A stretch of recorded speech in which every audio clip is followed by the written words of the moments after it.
السلام علیکم ناظرین، میں ہوں امیلی اور آپ دیکھ رہے ہیں FZS آفیشیل۔ امید ہے کہ آپ سب خیریت سے ہوں گے۔ آئیے ہم اپنا پہلا سوال شروع کرتے ہیں۔ اللہ تعالیٰ نے کھیتی باڑی کرنے کا علم کس نبی کو سکھایا؟ تو آئیے اس کا ہم جواب دیکھتے ہیں کہ وہ کون سے نبی تھے جن کو اللہ نے یہ علم عطا فرمایا۔ تو اس کا جواب ہے حضرت آدم علیہ السلام۔ اور اب ہمارا دوسرا سوال ہے، کپڑے سینے کا علم انسانوں کو کس طرح سکھایا اور کس طرح کس نے سکھایا؟ تو جناب اس کا جواب ہے، آئیے ہم دیکھتے ہیں کہ کپڑے سینے کا علم انسان کو کس نے عطا کیا۔ تو اس کا جواب ہے، کپڑے سینے کا علم اللہ نے وحی کے ذریعے سکھایا۔ اور ہمارا آج کا تیسرا سوال ہے کہ دنیا کا سب سے پہلا میڈیکل اسٹور کس نے کھولا؟ تو محترم ناظرین، ہمارے آج کے سوال کا جواب ہے، آئیے ہم دیکھتے ہیں کہ کس نے کھولا۔ تو جواب ہے مسلمانوں نے۔ اور اس کے بعد ہمارا اب چوتھا سوال ہے اور اگلا سوال کہ خانہ کعبہ کا نقشہ سب سے پہلے کس ہستی نے بنایا؟ تو جناب اس کا جواب دیکھنے کے لیے ہم ویڈیو کا اگلا حصہ دیکھتے ہیں۔ جب تک جو بھی میرے چینل پر آنے والے نئے لوگ ہیں وہ میرے چینل کو سبسکرائب کریے۔ اور جی اس کا جواب ہے حضرت جبرائیل علیہ السلام نے اللہ کے حکم سے بنایا۔ اور ہمارا اگلا سوال ہے کہ خانہ کعبہ کی پہلی تعمیر کس کے ذریعے کروائی گئی؟ تو جناب اس کا جواب دیکھتے ہیں ہم ویڈیو کے اگلے حصے کے اندر۔ جب تک آپ میری ویڈیو کو اگر پسند آئے تو لائک کیجئے، دوسروں سے سب شیئر کیجئے۔ جی فرشتوں کے ذریعے خانہ کعبہ کا جو ہے تعمیر فرشتوں کے ذریعے کروائی گئی۔ اور اس کے بعد ہمارا اگلا سوال ہے، شرعی لحاظ سے مہمان نوازی کتنے دن کی ہوتی ہے؟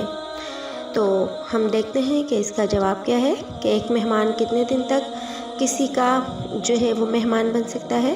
تو اس کا جواب ہے 3 دنوں تک، یعنی شرعی مہمان نوازی 3 دن تک ہوتی ہے۔ اور ہمارا اگلا سوال ہے، جنت میں سب سے پہلے کون سی ہستی داخل ہوگی؟ تو جی جناب اس کا ہم جواب دیکھتے ہیں۔ اور پلیز میرے چینل کو سبسکرائب کیجئے، ویڈیو پسند آئے تو لائک کیجئے، شیئر کیجئے۔ جی اس کا جواب ہے ہمارے آقا اور مولا حضور اکرم صلی اللہ علیہ وسلم۔ اور ہمارے ویڈیو کا اگلا سوال ہے کہ جو شخص نبی کریم صلی اللہ علیہ وسلم کے ساتھ جنت میں داخل ہونا چاہے تو اسے کیا عمل کرنا چاہیے؟ جی جنت میں داخلے کے لیے کون سا عمل کرنا ہے؟ تو آئیے ہم دیکھتے ہیں کہ اس کا کیا جواب ہے ویڈیو کے اگلے حصے کے اندر۔ ویڈیو کو پوری دیکھیے۔ اس کا جواب ہے، ایسے شخص کو چاہیے کہ روزانہ صبح شام 3 دفعہ یہ دعا پڑھے، رضیت باللہ ربا وبالاسلام دینا وبمحمد نبیا ورسولا۔ 3 دفعہ یہ دعا پڑھنی ہے۔ اس کے بعد ہمارا اگلا سوال ہے، دنیا کے کس شہر کو رحمتوں کا شہر کہا جاتا ہے؟ رحمتوں کا شہر کون سا ہے دنیا کے اندر؟ تو جی ہم اس کا جواب دیکھتے ہیں کہ کون سا شہر ہے وہ۔ اور جب تک آپ نئے آنے والوں سے درخواست ہے کہ میرے چینل کو پلیز سبسکرائب کیجئے۔ تو اس کا جواب ہے مکۃ المکرمہ، یہ رحمتوں کا شہر ہے دنیا کے اندر۔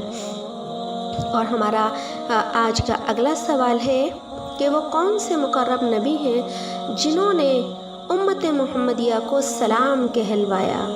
اللہ اکبر، کتنی بڑی بات ہے کہ ایک پیغمبر نے اس امت کو جو ہے وہ سلام کہلوایا۔ تو آئیے ہم دیکھتے ہیں کہ وہ کون سے پیغمبر ہیں۔ جواب ہے اس کا خلیل اللہ حضرت ابراہیم علیہ السلام نے، جو ہمارے نبی صلی اللہ علیہ وسلم کے جد امجد ہیں۔ اور ہماری ویڈیو کا آج کا اگلا سوال ہے، وہ کون سے کافر ہیں جن کو کفر کے باوجود جہنم میں نہیں ڈالا جائے گا؟ بڑا عجیب سوال ہے جی، کہ کافر ہوں گے لیکن پھر بھی جہنم میں نہیں جائیں گے۔ تو آئیے دیکھیے اس ویڈیو کا سوال اور اس کا جواب، کفار کے وہ بچے جو کافر تھے اور کفر کی حالت میں بچپن میں ہی مر گئے ہوں۔ اور ہمارا آج کا اگلا سوال ہے، وہ کون سی ہستی ہے جس نے سب سے پہلے سبحان اللہ کہا اور کس موقع پر کہا؟ جی ہاں، وہ کون سی ہستی ہے؟ تو آئیے اس ہستی کا نام جاننے کے لیے ویڈیو کا اگلا حصہ دیکھتے ہیں۔ اور پلیز جب تک میری ویڈیو اگر پسند آتی ہے